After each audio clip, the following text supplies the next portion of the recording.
Hey there, nice to see you. Good evening. It is time for the Bronx Buzz. This is BronxNet's program where we talk to reporters and writers and editors, journalists, all people who put stuff out in the Bronx so you can kind of see what they're thinking about and get a little insight into what's going on. And in our second segment, we usually do arts and culture, and we have a wonderful comic book writer who's written a kind of a story, part of a comic book character volume. And so we'll tell you about that. All right, after we get finished with our first segment, it's kind of a reunion for us. It's our good friend Steven Goodstein, who has now landed with the Riverdale Press as a reporter.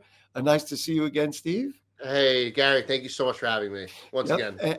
And so let's see. So last we saw you were the Bronx Times. Is there something to talk about what you did in between the I don't know, it was a couple of years, I guess, the Bronx Times, the Riverdale Press, or now we're just Uh, here? well, I was working for a council member in the Oh, that's Bronx nice. for a few months. Yeah, but journalism is just it's just my passion. It's what I love to do. And So now you're at an award-winning paper with, I yeah, guess, an old friend no because pressure. E.T. Rodriguez, who's now the editor, used to also work at the Bronx Times, and That's right. there you go. That's right. So how's it been covering the Northwest Bronx? It's been really interesting. It's an area when I was with the Bronx Times, we didn't cover all that often, not for, lack of caring, but just it was outside of our, Yeah, immediate I mean coverage they area. really cover the East Bronx, Right. and so Right. you've enjoyed it. I mean, something that we're going It's to been talk great. about. It's been It, absolutely great. Yeah, I mean, ET has been very helpful. It's improving my writing every day, and yeah, we have a great staff there, a great team that works really hard and puts in the time and gets the story. yeah, and the legacy of the paper and everything it's Absolutely. done for I don't know how many years, 50 years, more than 50. I I'm think it's sure that actually turning 75 this year. The Riverdale Press. 75. Yeah, Well, yeah. I guess I'm not old enough just yet. Ah, Anyway, this to me was a very interesting story. And people who do read the paper see that I wrote a letter to the paper about referring to this story. This was the idea of affordable housing going up in Kingsbridge. So I'll give a little of the background, then you can fill us in. When visitation took down, sold the school and the property that it had on West 240th Street and right near Broadway. There'd been a lot of talk about what was going to happen to it. And I guess now that's when I throw it to you. What just got certified and is going to happen over there at that huge plot of land near 240th Street and Broadway? sure, sure. Well, it's nearly, I believe, 280,000 square feet, Wow. and it's going to provide a full, 100% affordable housing to, I believe, 339 residential units, studios to three bedrooms, and yeah, I mean, part of the site was on the former, of the former visitation. So, Yeah. so yeah, this is a big thing, and construction started earlier, last month, and they're expecting a completion date about 2027. So, I mean, one thing you didn't mention, and I will mention, is Sure. Tishman Speyer is the developer, and Yes. I think they deserve a lot of credit because, and I'll just tell you the history. Maybe you're not aware because you weren't working with the paper at the time. There was a lot of concern because originally they were talking about one bedrooms and studio apartments, and if in fact they had done that, listen, we know we need all kinds of housing, but with a property that size, you really want to put in families and make it housing for people who are going to work in the community and live in the all those kinds of things. And so that concern was basically thrown out the window with your story. The whole notion of 100% affordable housing is really impressive because we see that somewhat. Sometimes you say we're putting up a building and 40% will be Right. Right. affordable. So just give us a little more background about that, if you would. Yeah, absolutely. So the in terms of the affordable housing aspect of it is really, I mean, this is a big project, and this is, you want to make sure that affordable housing, we utilize all the space, obviously, with the housing crisis we have in New York and throughout the country. We want to provide housing, but in the right way. We Yeah. need to make sure. And one of the other things that I noted in there, that 53 of the apartments, and this again goes to their credit, 53 of the apartments will be supportive housing to individuals. This is from your article, Yes. who were previously homeless, and they're working with a not-for-profit partner to assist in the placement of those individuals. So Right. instead of just saying we're bringing homeless people in, and then of course there are issues, they're going to do the right thing. Right. And Breaking Ground is partnering with them, and they're very reputable. And yeah, I mean, I think this is something. I think this is a solution. I think this isn't something that should be criticized and like kind of nitpicked at. I think this is something that is it needs to happen all over the city, but it needs to happen in the right way. Yes, absolutely. Now, another thing, of course, in your article, which I thought was interesting, because we lost, and I'm not talking about public or private or Catholic schools, we lost school seats, and in addition to the area that they're going to use for the housing, there's also going to be a school. That's correct. Yes, we haven't gotten as much info on the school itself, but we have received confirmed reports that the school is indeed going to be going up. And so that's for 700 seats at an elementary school. Now, this will be a public school. I believe Right. so. Yes. Well, Don't if quote it's me on that, but I believe so. well, I mean, the article said, it's your article. It Oh, says okay. it says the New York Construction Authority, and that Oh, would suggest okay. that it's Then going to do quote be. me on it. Yeah, Yeah. then go right ahead. And I'll tell you, just an aside for people who didn't read last week's Riverdale Press, I wrote a letter because, as you well know, in my neighborhood, the Van Cortlandt Jewish Center is planning to sell their building, and at the moment they're looking to sell it to market rate. I thought this was a really good example of how a faith-based property could be converted to appropriate housing that will benefit the people of the Bronx.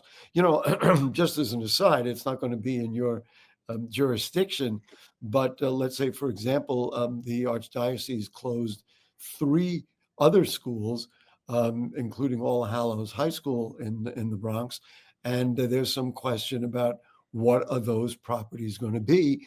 In this case, visitation, and ultimately Tishman Speyer did the right thing. Yeah.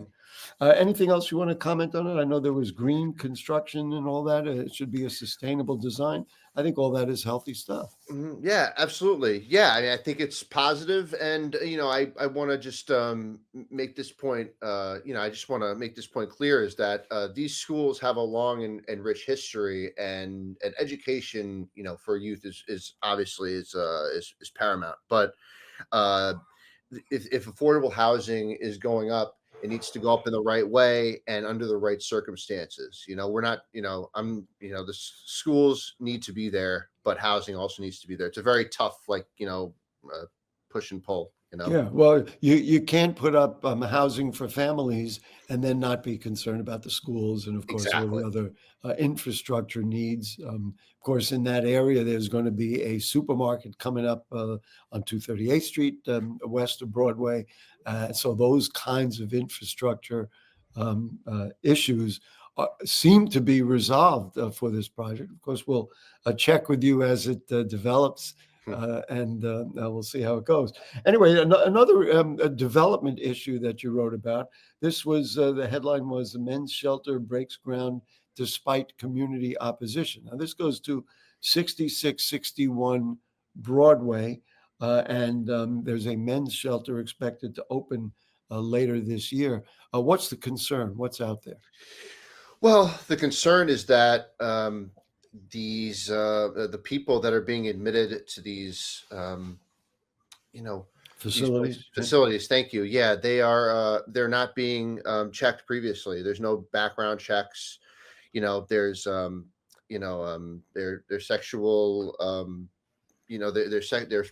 their Sexual predators. sexual predator legal. history there. Yeah, absolutely, thank you. So you can't just put in my opinion, and on the opinion of a lot of people in that neighborhood, including a friend of mine who just moved there last year and, was really questioning it, is that you can't, people need help. Mental health is a very important thing, but you can't just put, you can't just plop one of these places in the Yeah. middle and not do some sort of background check. I mean, there's a gymnastics there's a gymnastics school up the block, and children are there frequently, and in it going in and out, and you can't have a bunch of people who haven't been, background checked, just walking the And streets so, freely. using the Tishman Spire project as an example, who put in some homeless services, do we know if there is a qualified not-for-profit going to work with them to work with the men who are in there? Or is it one of those they're just going to give them housing and throw it to the wind, so to speak? Well, this is a West Tab project, and I believe they're working with the Department of Homeless Services. We do not have any more information than what they've provided to us in the story, Right. and we're still awaiting response from them. So this is kind of a gray area kind of thing. Well, that's fascinating. And the other thing that emerged from your story is that this was, it didn't go through some of the procedures and vetting processes that might have come up with a better project for the community. Another one of these where they just dropped it in. And that's my sense of what happened here. Hmm. Hmm. Um, Absolutely, yeah, and and yeah. well, you also wrote about the Broadway Community Alliance, which is a civic group formed in response to development projects. Is there anything to be done, or at this point, this is what's going to be developing? Uh, they've broken ground. Oh, so there you Oh, go. yeah, I yeah, mean, you're yeah. really going to need a court That's the coup de injunction. grace, right? I mean, Mm.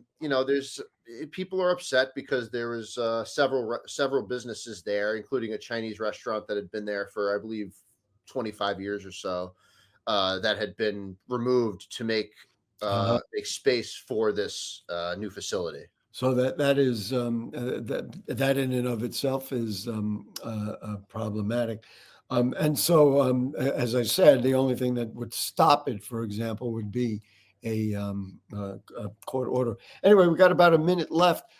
Just curious now. We're recording this on a Wednesday. What do you got coming up? You got something you want to tell us about? That's in the paper. In the Should I paper this week. divulge anything? I don't know. Well, we're doing a story. I think ET and I are going to work on a story together about how vendors keep warm. And Oh, that's interesting. it's a little During this, nippy out there. Yeah, so we want yeah. to get their background and kind of like tell their story on how they keep warm What and just what an interesting thing. I was, in some of the areas where you are, and it doesn't matter where you are in the city. People need to make a living, and there they are out there in the cold. Anyway, Steven Goodstein, congratulations at being at the Riverdale Press, thank you. and we will continue to read what you write, and we certainly appreciate your being with us on the Bronx Buzz. Well, Gary, I appreciate this very much. Thank you. Great. All right. What we're going to do, folks, we will take a short break. And then when we come back, I told you that we have he has been a comic book writer, but he has created or part of an effort to write about a black superhero comic book hero right after this. Don't